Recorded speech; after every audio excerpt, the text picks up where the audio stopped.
શુક્લતીર્થ મેળામાં નિર્દોષ લોકોના મોત બાબતે માછી સમાજ મેદાને ઉતર્યો।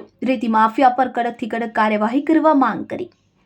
ભરૂચના શુક્લતીર્થ ખાતે મેળામાં 15મી નવેમ્બરના રોજ નર્મદા નદીમાં વેજલપુરના 3 લોકો ડૂબી જતા મોત નીપજ્યા હતા। જોકે આ ત્રણેય લોકોના મોત નદીમાં ચાલતી ડેજીજિંગ મશીનો થકી રેતી ખનનની ગેરકાયદેસર પ્રવૃત્તિને કારણે થયા હોવાના આક્ષેપ કર્યા હતા કે જેના 18 દિવસ જેટલો સમય વીતી ગયો હોવા છતાંય કોઈ કાર્યવાહી નહીં કરાઈ હોય કે પોલીસ કાર્યવાહી કરવા તથા રેતી ખનન માફિયાઓ સામે એફઆઈઆર નોંધવા સાથે મૃત્યુ પામનારના પરિવારોને વળતર ચૂકવવાની માંગ સાથે કલેક્ટર કચેરીમાં આવેદનપત્ર આપવામાં આવ્યું હતું।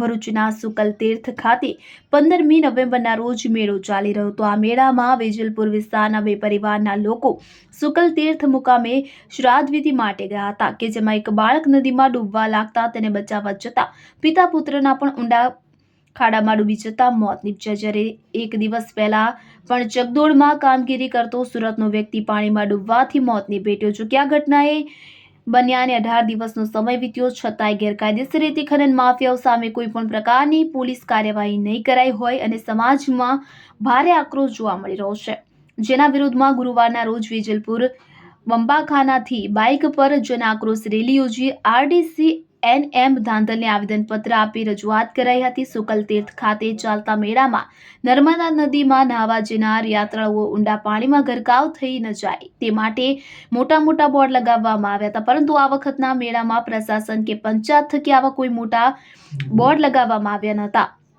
પાણીમાં કોઈ લેખિત સૂચનાનું કોઈ બોર્ડ નહોતું। ચેતવણી રૂપે લાલ ઝંડીઓ, લાકડીના ખૂંટાઓ તથા સાવધાનીના બોર્ડ લગાવવામાં આવ્યા નહોતા।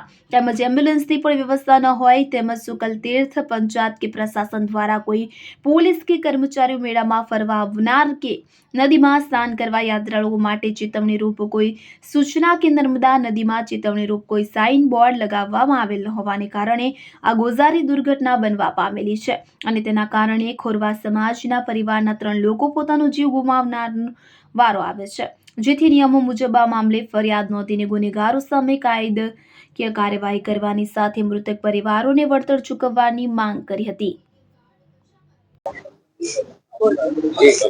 मैं दिशानी मम्मी बोलू छू। दिशानो जीवतो निकळ्यो હતો, કોઈ સુવિધા નહીં મળી। અમે બોટમાં જેમ તેમ કરીને મારા છોકરાને લઈને આવ્યા છે। એક્ટિવા પણ અમે લઈને આવ્યા શુક્લતીર્થમાં।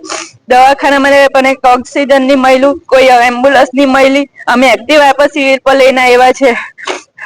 અમે કેમ તેમ લઈને આવ્યા છે, અમારું મન જાણે છે। મારા છોકરા અત્યારે જીવતો હતો, અત્યારે કોઈ સુવિધા મળી જતે તો મારા છોકરા અત્યારે જીવી જતે।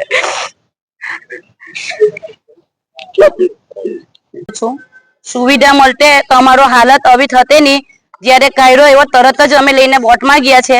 બોટમાં બેસતા તો ડાયરેક્ટ ગામમાં ગયા। ગામમાં કોઈ ઓક્સિજન નહીં હતું, કોઈ સુવિધા નહીં હતી, કોઈ એમ્બ્યુલન્સ નહીં હતું, બરાબર। હવે લઈને ડાયરેક્ટ જ એક્ટિવા પર રસ્તામાં પણ એમ્બ્યુલન્સ મૂકી છે, ડાયરેક્ટ લઈને અડધેથી છોડી દીધું છે કે હવે બસ અહીંયા લગીને અમારે મૂકવાનું, બીજું કોઈ નહીં, બરાબર। હવે તમે સિવિલ લગીને આવ્યા છે તો મારા છોકરો આપણે બચી જતે, ઓક્સિજન હોતે, કોઈ કેમ્પ હોતે તો પણ અમારા છોકરો બચી જાય। અમારા છોકરાને હવાને હવા જોઈએ। જો તો તમે ખોદવા વાળાને કે પહેલા તમારા છોકરાને ડૂબાડો, પછી અમારા છોકરા પણ પછી એથી ખોદો।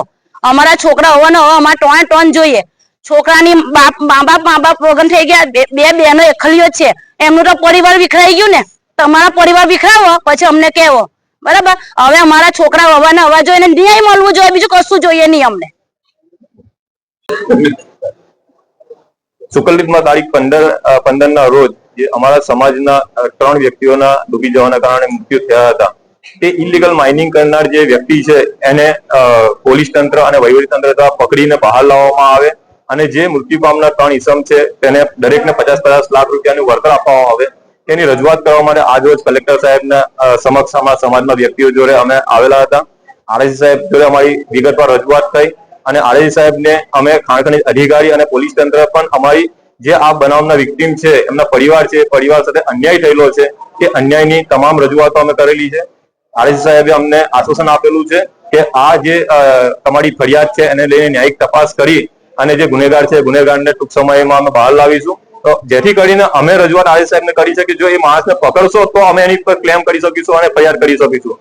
એ પ્રમાણે વિગતવારની રજૂઆત થઈ છે અને જે ઇલીગલ માઇનિંગ છે, ઇલીગલ માઇનિંગ કરનાર જે વ્યક્તિઓ છે 24 લીઝો જે એમને સ્ટે કરેલી છે ખાણ ખનીજ અધિકારીએ, એમને ખાણ ખનીજ અધિકારીને પણ આ વસ્તુની ખબર છે કે આ ઇલીગલ માઇનિંગ કરનાર કઈ વ્યક્તિ છે કે જે વ્યક્તિના આ લીઝ ઉપર આ બનાવ બનેલો છે, તેમ છતાં ખાણ ખનીજ અધિકારી પોતે આ બનાવને છુપાઈ રહેલી છે, એવો સ્પષ્ટ અમારો આક્ષેપ પણ આરઈ સાહેબ સમક્ષ ખાણ ખનીજ અધિકારી પર કરેલો છે.